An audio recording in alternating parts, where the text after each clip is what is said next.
Hello friends, DBMS सीखने की series में आज हम देख रहे हैं लेक्चर नंबर 14 और इसमें हम देखेंगे थर्ड नॉर्मल फॉर्म के बारे में।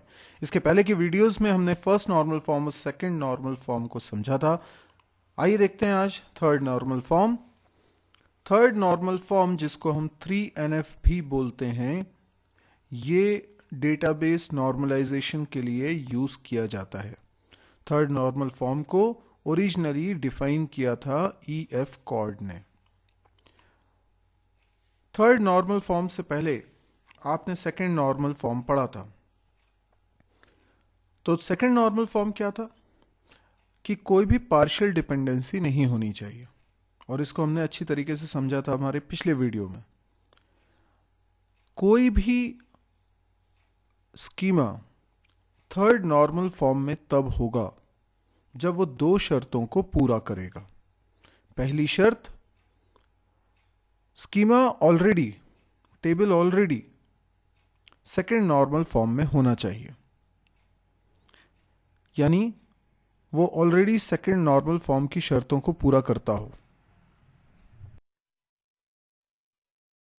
इसके बाद जो इंपॉर्टेंट शर्त है, सेकेंड कंडीशन, वो ये है कि every non prime attribute of table is non transitively dependent on every की ऑफ रिलेशन। अब इसका क्या मतलब हुआ, इसको समझते हैं। इसको समझते हैं हम एक एग्जाम्पल से। यहां पे एक टर्म आ रही है नॉन प्राइम एट्रीब्यूट और दूसरी टर्म आ रही है नॉन ट्रांजिटिवली। तो इन दोनों का मतलब अपने को समझना है। आर का मतलब तो टेबल है, रिलेशन। एक टेबल है जिसमें एक प्राइम एट्रीब्यूट होता है जो कि कैंडिडेट की हो सकती है, और दूसरा बाकी बचे हुए जो एट्रीब्यूट्स होते हैं वो नॉन प्राइम एट्रीब्यूट होते हैं। अब एक एग्जांपल देखिए। जैसे ये एक टेबल है फैकल्टी नाम का, तो फैकल्टी का आईडी है, नेम है, डिपार्टमेंट है, डिपार्टमेंट हेड है। तो फैकल्टी आईडी इसमें प्राइमरी की का रोल प्ले कर रही है। तो फैकल्टी आईडी क्या हो गया, प्राइम एट्रीब्यूट। बाकी सारे क्या हो गए, नॉन प्राइम एट्रीब्यूट। अब नेम फैकल्टी आईडी पे डिपेंड कर रहा है और डायरेक्टली डिपेंड कर रहा है, इसलिए इसको बोलेंगे कि ये नेम एट्रीब्यूट जो कि नॉन प्राइम एट्रीब्यूट है, ये प्राइम एट्रीब्यूट पर डिपेंड कर रहा है। इसी तरीके से डिपार्टमेंट एक ऐसा एट्रीब्यूट है जो कि नॉन प्राइम एट्रीब्यूट है और वो भी फैकल्टी आईडी पे डिपेंड कर रहा है। लेकिन डिपार्टमेंट का हेड, ये भी नॉन प्राइम एट्रीब्यूट है, ये डिपार्टमेंट पे डिपेंड कर रहा है। तो आप देख सकते हैं यहां पे डिपार्टमेंट हेड फैकल्टी पे डिपेंड नहीं कर रहा, फैकल्टी आईडी पे डिपेंड नहीं कर रहा, बल्कि डिपार्टमेंट पे डिपेंड कर रहा है। तो ये एक ऐसी इंफॉर्मेशन हो गई, डिपार्टमेंट हेड जो इस टेबल के अंदर, इस रिलेशन के अंदर नॉन प्राइम एट्रीब्यूट है और एक नॉन प्राइम एट्रीब्यूट पे डिपेंड कर रही है, ना कि प्राइम एट्रीब्यूट पे।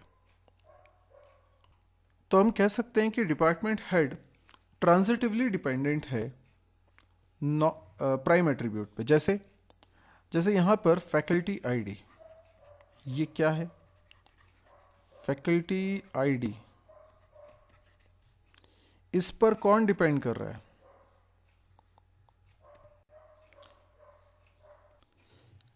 इस पर डिपेंड कर रहा है डिपार्टमेंट।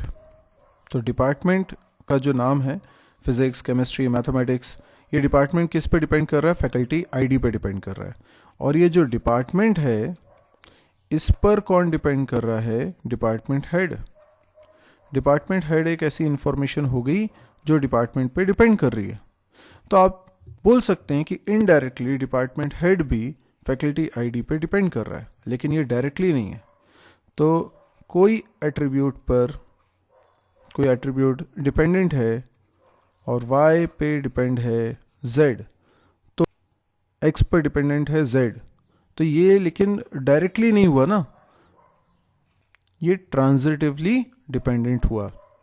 तो इसी को हम बोलते हैं ट्रांजिटिवली डिपेंडेंट होना, जिसमें डायरेक्ट डिपेंडेंसी नहीं होती, इनडायरेक्ट डिपेंडेंसी होती है ना। समझ में आ रहा है आपको कि z जो है वो x पर इनडायरेक्टली डिपेंडेंट है, z डिपेंडेंट है y पे और y डिपेंडेंट है x पे, इसलिए हम बोल रहे हैं कि z इनडायरेक्टली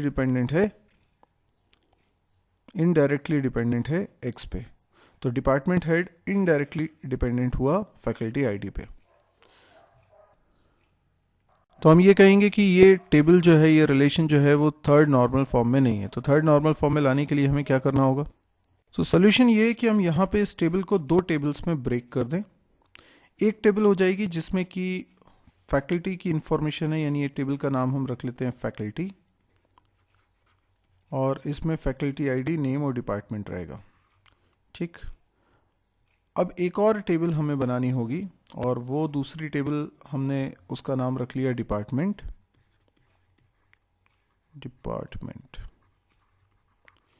और इसके अंदर हमने कॉलम बना लिए डिपार्टमेंट नेम और डिपार्टमेंट हेड। तो डिपार्टमेंट नेम यहाँ पर प्राइमरी की हो जाएगा और डिपार्टमेंट हेड उस पर डिपेंड कर रहा है। तो अब देखिए इंडिविजुअली ये जो फैकल्टी टेबल है, इसके नॉन प्राइम एट्रीब्यूट कौन कौन से हैं? नेम और डिपार्टमेंट। ये दोनों किस पे डिपेंड कर रहे हैं? फैकल्टी आईडी पे डिपेंड कर रहे हैं, यानी प्राइमरी की पे डिपेंड कर रहे हैं।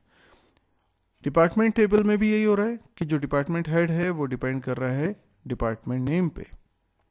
तो इस तरीके से हर नॉन प्राइम एट्रीब्यूट प्राइमरी की पे डिपेंड कर रहा है। तो ये था हमारा third normal form. I guess आपको ये समझ में आया होगा, बहुत ही सिंपल है।